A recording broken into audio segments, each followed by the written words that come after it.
పెద్దలారా మిత్రులారా అందరికీ నమస్తే. నేను గడ్డేపల్లి సత్యనారాయణ, న్యూలక్ షార్నేష్. భారతదేశంలో బీజేపీ ఈ దశాబ్దం నాదే అంటుంది. వాస్తవం కూడా 12 ఏళ్ళు అవుతుంది వాళ్ళ అధికారంలోకి వచ్చి. ఈ శతాబ్దం నాదే అనేటివి అడుగులు పడతా ఉన్నాయి. ఇప్పటికే భారతదేశంలో కాంగ్రెస్, బీజేపీ ప్రధాన కూటమి లేనప్పటికీ కూడా బీజేపీ కూటమైనటువంటి ఎన్డీఏ కూటమి సుమారుగా భారతదేశం 29 రాష్ట్రాలు, 9 కేంద్రపాలిత ప్రాంతాలు ఉన్న పరిస్థితి మనం చూసాం. ఇందులో 19 పైగా రాష్ట్రాల్లో 19 నుంచి పైగా రాష్ట్రాల్లో ఇలా భారతదేశంలో బీజేపీ ఎన్డీఏ కూటమి అధికారంలో ఉంది. అటు వాళ్ళ మిత్రపక్షాలైనటువంటి ఆంధ్రప్రదేశ్లో ఎవరున్నా, జగన్ ఉన్నా, చంద్రబాబు ఉన్నా, బీహార్లో నితీష్ కుమార్ ఉన్నా, ఇలా ఫ్రంట్ ప్యానెల్లోనే ఇలా ఎన్నికలు నడుస్తూ ఉన్నాయి. ఒకనాడు ఒక్క ఓటుతో కొనుక్కునే అవకాశం ఉన్న వాజ్పేయి ఎవరైతే ఉన్నారో అయ్యాల ప్రధానమంత్రి పోస్ట్కి సాక్షాత్తు డైరెక్ట్గా రాష్ట్రపతి భవన్కి వెళ్ళి రాజీనామా లేఖ ఇచ్చాడు. సో ఆయన సీరియస్ ఉపన్యాసం చేశాడు. సో నా శిష్యులు వస్తారని. ఏ శిష్యులు అనేది చెప్పలేదు. అద్వానీ గారి, వాజ్పేయి గారు, అటల్ బిహారీ వాజ్పేయి గారు. సో మోడీ గారు, అమిత్ షా గారు వచ్చారు. వీళ్ళు ఇట్లాంటి వాళ్ళు కాదు. ఖచ్చితంగా సామధాన భేద దండోపాయాలుగా రాజసూయాగం, అశ్వమేధ యాగాలు చేస్తున్న పరిస్థితి మనం చూస్తూ ఉన్నాం. సో మన అద్వానీ గారు, ఎల్కే అద్వానీ, అటల్ బిహారీ వాజ్పేయి టీం కాదు అమిత్ షా, మోడీ అంటే సామధాన భేద దండోపాయాలు. ఒకవైపు వాళ్ళ సామ్రాజ్యాలని బలోపేతం చేసుకుంటూ మరోవైపు పక్కమంటి సామ్రాజ్యాల మీద యాత్రకు బయలుదేరేటువంటి సందర్భాన్ని మనం చూస్తాము. సో పెద్దలారా మిత్రులారా, ఇది పరిస్థితి. ఆయన మూడోసారి ప్రధానమంత్రి అయిన తర్వాత ఇంకా 2 టర్మ్స్ కూడా ప్రధానమంత్రి కావాలని చెప్పేసి నరేంద్ర మోడీ ఫీల్ అవుతున్నట్టుగా మనకు కనపడుతున్న మాటలు కనపడుతూ ఉన్నాయి. ముఖ్యంగా బీజేపీ అంటే అది సైద్ధాంతికమైన పార్టీ. అది లెఫ్టిస్ట్ లాగానే రైటిస్ట్ అనేది ఒక సైద్ధాంతికమైన పార్టీ. ఆర్ఎస్ఎస్ దాని భావజాలం మెర్జీ ఉంటుంది. స్వదేశీ ఉంటుంది. స్వదేశీ ఉన్నా కూడా ఆపోనెంట్ పార్టీ నుంచి మనకు కనపడేది స్వదేశీ ముద్దు. మరి అంబానీ ఆదాయాలకి కార్పెట్లు, రెడ్ కార్పెట్లు వేసి బహుళజాతి సంస్థలకు ఎందుకు కట్టబెడుతున్నారు ఈ దేశ సంపదని అర్థం కాదన్నట్టుగా చర్చ జరుగుతూ ఉంటుంది దేశవ్యాప్తంగా.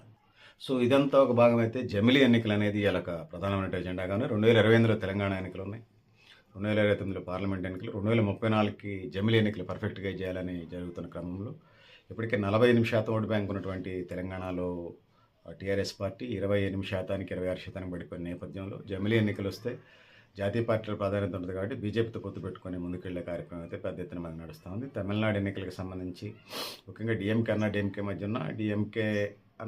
ఉన్న డిఎంకేని విజయ్ పార్టీని భుజాన్ని వేసుకొని ముందుకు పోయే కార్యక్రమాన్ని అయితే చేపట్టబోతున్నట్టుగా మనకు అర్థమవుతా ఉన్నది. సో ఇది పరిస్థితి.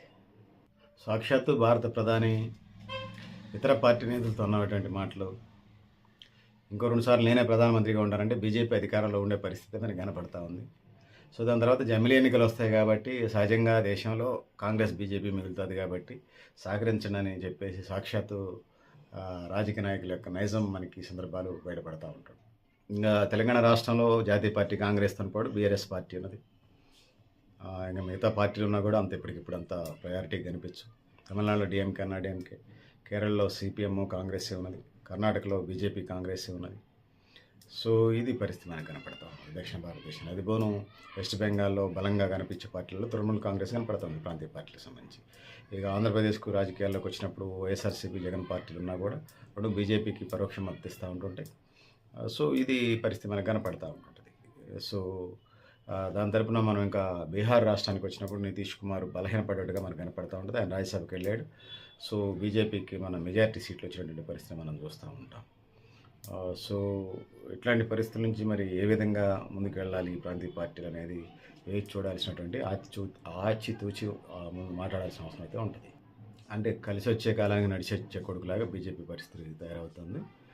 సో ఆచితూచి ముందుకెళ్తున్న పరిస్థితి మనం చూస్తా ఉన్నాం. 33% రిజర్వేషన్ మహిళా బిల్లుకి సంబంధించి యావత్ బీసీ సమాజం దేశవ్యాప్తంగా 52% బీసీలు ఉన్నారు. తెలంగాణలో 56.33% బీసీలు ఉన్న నేపథ్యంలో బీసీ మహిళల ఓటా, బీసీలకు ఓటా రావాలనేది ఇలా మనకి ప్రధానమైన ఎజెండా కనపడుతున్న పరిస్థితి మనం చూస్తా ఉన్నాం. ఎవరు మీరంతా తీసుకోవడం మరింత మాకు ఎంత ఇవ్వండి. జనాభా లెక్కలు కూడా జరుగుతున్నాయి సకల కొల్ల జనానికి సంబంధించి. సో అందుకోసం ఈ బీసీలకు సంబంధించి సామాజిక న్యాయం అనేది ఇలా ప్రధానమైనటువంటి ఎజెండాగా మనకు కనపడుతుంది. తెలంగాణలో 17 సీట్లు ఉంటే సీట్లు పెరిగినప్పుడు 22 సీట్లు పెరిగే అవకాశం మనకు కనపడుతుంది. ఆంధ్రప్రదేశ్ 25 ఉంటే 33 సీట్లు పెరిగే పరిస్థితి కనపడుతూ ఉంది. ఈ పెరిగేటువంటి 17 నుంచి 22 సీట్లు పెరిగితే ఇందులో హైదరాబాదు ఎంపీ పెరిగితే, సికింద్రాబాద్ ఎంపీ, మల్కాజ్గిరి, చేవళ్ళ ఎంపీఏ ఆ చుట్టుపక్కల పెరిగే పరిస్థితి మనకు కనపడతా ఉంది. సో పార్లమెంట్ స్థానాలకు సంబంధించి ఇంకా వరంగల్, హనుమకొండ ఒక ఒకటి పెరిగితే పెరగచ్చు. ఇక ఆంధ్రప్రదేశ్, తెలంగాణ రాష్ట్రాల్లో మనం తీసుకున్నప్పుడు 2 రాష్ట్రాలకు సంబంధించి 119 ఉన్న ఎమ్మెల్యే సీట్లు 150 పెరగచ్చు తెలంగాణలో. ఆంధ్రప్రదేశ్ 175, 225 అయ్యే పరిస్థితి మనకు కనపడతా ఉంది. పునర్వ్యవస్థీకరణకు సంబంధించి 2009 ఎన్నికల ముందు ఉమ్మడి ఆంధ్రప్రదేశ్లో అసెంబ్లీ ఎన్నికలు పునర్వ్యవస్థీకరణ బిల్లు జరిగినట్టుగా మనకు అర్థమవుతూ ఉంటుంది. సో ఆ మ్యాజిక్ ఫిగర్లు అవన్నీ, సో అవే సీట్లు పెద్ద మార్పులు ఉంటాయని చెప్పలేము, కొంత తప్పితే. సో జమిలీ ఎన్నికలలో జాతీయ పార్టీలకు ఉపయోగం జరుగుతుందని చెప్పేసి ప్రాంతీయ పార్టీలకు నష్టం జరుగుతుంది అనేది చూడాలి, ఎవరికి వాళ్ళకి సంబంధించి. ఇంత విశాలమైన ఈశాన్య రాష్ట్రాల్లో కూడా ప్రాంతీయ పార్టీలు వాళ్ళదైనటువంటి ప్రాతినిధ్యాన్ని నిలబెట్టుకుంటున్నారు, కానీ జాతీయ పార్టీల దగ్గర తలొగ్గాల్సి వస్తుంది. ఏదో ఆ కేసులు ఈ కేసులు పెట్టి ఇబ్బందులు పెడుతున్న పరిస్థితులు కూడా మనం చూస్తూ ఉన్నాం. సో ఇది పరిస్థితి మనకు కనపడతాం. సరే, ముస్లిం లా వేరు, హిందూ లా వేరు ఉంటుంది. ముస్లిం లా మీద భారతదేశం ఒకే చట్టం అన్న పరిస్థితి తీసుకొస్తా ఉన్నారు. అది ట్రిపుల్ తలాక్ కానీ 370 ఆర్టికల్ కానీ ఇట్లా రకరకాల అంశాలు, ముస్లిం అంశాలని టచ్ చేసి వాళ్ళని టార్గెట్ రౌండప్ చేస్తున్న పరిస్థితి కూడా కనపడతా ఉంది. సో ముస్లిం సమాజం బీజేపీ పట్ల, క్రిస్టియన్ సమాజం బీజేపీ పట్ల అంత బాగుందని మనం అనుకోలేము. సో మహిళా రిజర్వేషన్లు డ్రామాలు వేస్తున్నారు. బీసీ మహిళల వాటా బీసీ మహిళలకు ఇవ్వాలి, దొరలపై దొరసానులు, రెడ్లపై రెడ్డమ్మలు, వాళ్ళ భార్యలు, కోడళ్ళు, కూతుర్లు, మనవరాళ్ళు, మున్మనవరాళ్ళు వస్తారు. అందుకోసం మహిళా సాధికారిత అట్టరాదు. సో మేమెంత మాకంత ఒకటి ఉద్యోగాల రిజర్వేషన్ ఎట్లా అమలు చేస్తున్నారో మహిళా రిజర్వేషన్లు కూడా ఎలా అమలు చేయాలి. 42% బీసీ రిజర్వేషన్ చేయాలి. సామాజిక న్యాయం చాలా ప్రధానమైంది. తినడానికి తిండి, ఉండటానికి ఇల్లు, కట్టుకోవడానికి బట్ట, విద్య, వైద్యం, ఉపాధి, భూ సంస్కరణలు, సామాజిక న్యాయం, సమాన అవకాశాల సమాజం కోసం ఆ వైపు అడుగులు పడాల్సిన అవసరం ఉన్నది. బీజేపీ ఒంటెత్తి పోకోళ్ళు కాదు, గవర్నర్ పరిపాలన పేర్లతోని అటు బెంగాల్లో కానీ ఇటు తెలంగాణలో కానీ ఇబ్బందులు కలిగిస్తున్నాయి. గత కాంగ్రెస్ పాలకుల మాదిరిగానే పెద్ద వీళ్ళదేమి ఇదిగలేదు.